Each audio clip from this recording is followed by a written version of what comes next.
Hola, ¿qué tal? Les saluda su hermano José Juan Valdés y otra vez aquí con su segmento, ¿no? Una vez más, con su segmento Evangelio, Evangelio y Vida, Evangelio y Vida. El día de hoy otra vez las lecturas continúan. Estos dos libros que hemos estado leyendo. En la primera lectura, la carta a los Romanos. En el Evangelio, el de San Lucas, el según San Lucas. Entonces, otra vez le recuerdo a Romanos, escrita por San Pablo, ¿sí? A propósito de este último viaje, ¿no? Rumbo a Roma, donde estará y será procesado y finalmente morirá.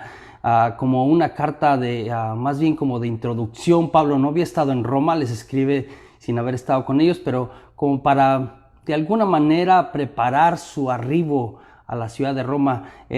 Dicen mayoría de los biblistas, una de las cartas más teológicas, ¿no? Del apóstol de los gentiles.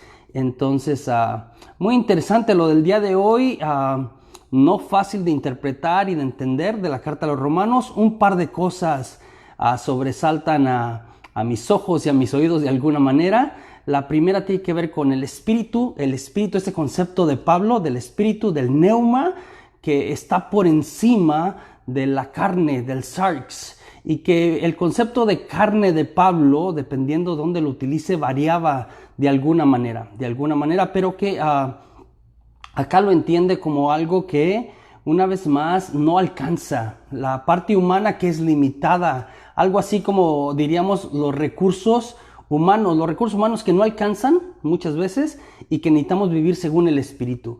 Entonces el espíritu, la debilidad de la carne por un lado, ¿sí? Pero el espíritu trasciende, está por encima, ¿sí? Muy por encima de la carne. Y nos habla de que cuando oras, el espíritu de alguna manera se manifiesta, y cuando estamos en oraciones, este espíritu que se manifiesta nos va de alguna manera poco a poco transformando, ¿sí? De manera que la imagen de Cristo se va manifestando, va sucediendo en nuestras vidas. Entonces, primer idea, el Espíritu nos asiste, nos ayuda, está por encima de los recursos humanos. A veces no alcanzan, necesitamos de la ayuda de Dios en todos los sentidos. Pablo habla de eso en la primera parte de la carta a los Romanos, ¿sí?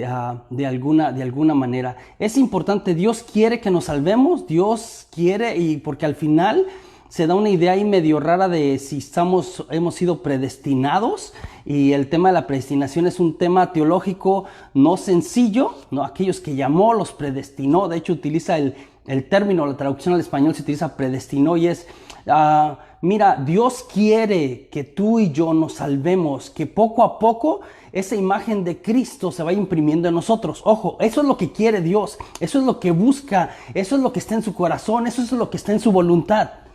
Pero no está por encima de nuestra voluntad. De libre albedrío, ¿no? Después vendrá San Agustín y desarrollará un poco más en esto, a propósito también de algunas influencias por ahí que tenía San Agustín. Pero somos siempre libres de aceptar esto de Dios. Aunque Dios quiere lo mejor para nosotros, siempre el ser humano es libre de aceptar esto en un proceso, ¿sí? De su propia vida. Entonces, la carta a los Romanos, aunque habla o deja entrever algún tipo de predestinación de ya, los que se van a salvar, los que se van a condenar, esperen un poquito. No es así. Dios quiere que todos se salven, que todos vivamos conforme al Espíritu, pero otra vez siempre está este libre albedrío en juego. A propósito también de eso, el Evangelio de Lucas, ¿no? En el capítulo 13 ahora, continúa con lo de ayer, nos habla un poquito de eso. Otra vez Jesús, este discurso medio escatológico de fin de los tiempos, retoma el tema de la necesidad de arrepentirse. Ojo, conectado con el lector anterior, la necesidad de arrepentirse. Sí, otra vez Dios quiere y Jesús vino a salvarnos a todos, pero hay necesidad de arrepentirse. Habla de la puerta angosta, Otra vez, preocúpense por entrar por esa puerta, la puerta angosta.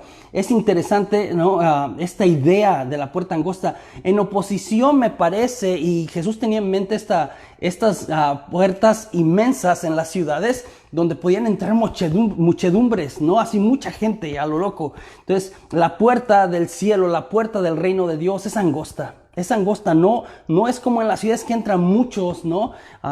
De pronto es angosta. Hay una canción por ahí de un cantante católico argentino que radica en Guadalajara, que se llama Kiki Troya, que se llama La Angosta. La Angosta, así se llama la canción, literalmente es así medio rock ochentero. A mí me gusta la canción, por ahí la busque en YouTube, es muy buena la canción. A los que les gusta la música católica y les gusta el rock ochentero, ¿no? La Angosta se llama, del señor Kiki Troya. Otra vez, preocúpense por entrar por la puerta angosta. Jesús dice alguna cosa conectada con la cuestión de entrar por la puerta angosta, y los que entran y los que no entran, o los que van a entrar y los que se van a quedar fuera. Dice una cosa interesante que tenemos que entender. No se trata nada más de comer y de beber con Jesús. Yo le recuerdo, los que se quedan afuera comían y bebían con Jesús, pero se quedan afuera.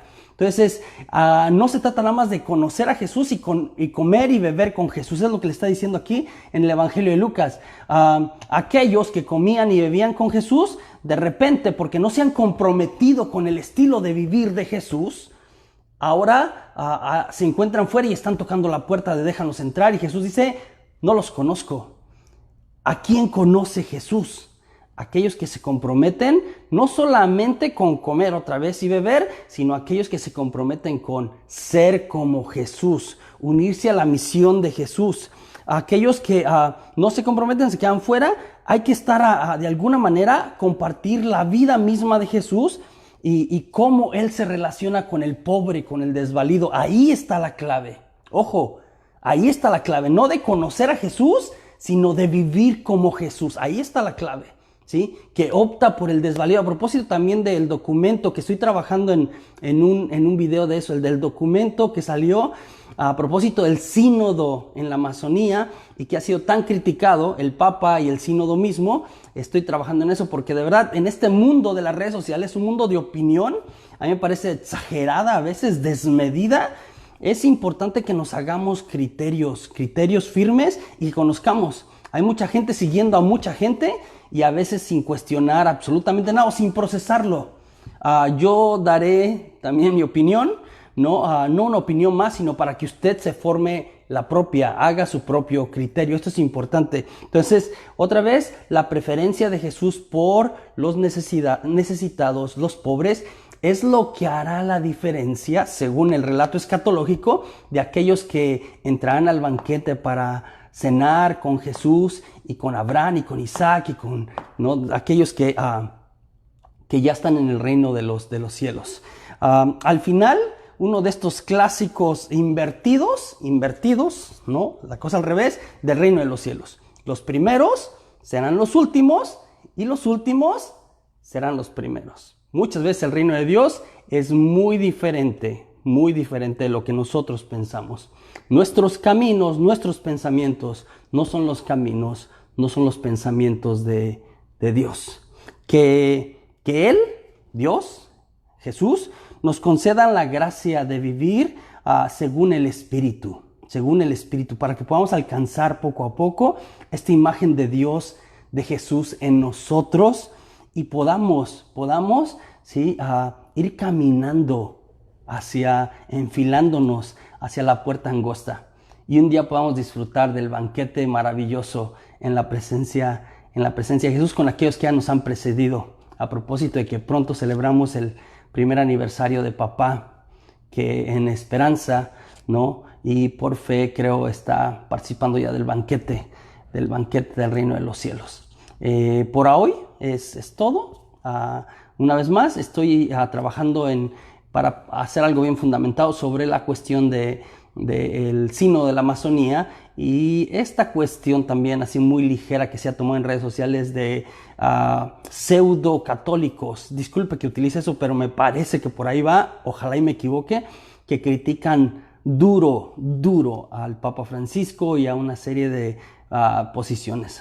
Cuidado con eso. voy a hablar, ¿no? Y no es para defenderlo, el Papa Francisco no necesita defenderse, no necesita una apología, pero sí necesitamos formarnos un criterio bien, porque de pronto tantas opiniones y a veces de gente muy reconocida en la misma iglesia nos pueden terminar confundiendo. Estoy trabajando en eso, espérenlo. Ya casi termino porque me estoy leyendo el documento, porque no quiero hablar por hablar, quiero hablar con fundamentos. Hasta la próxima. Una vez más les invito a que compartan estos videitos. Dios nos bendiga.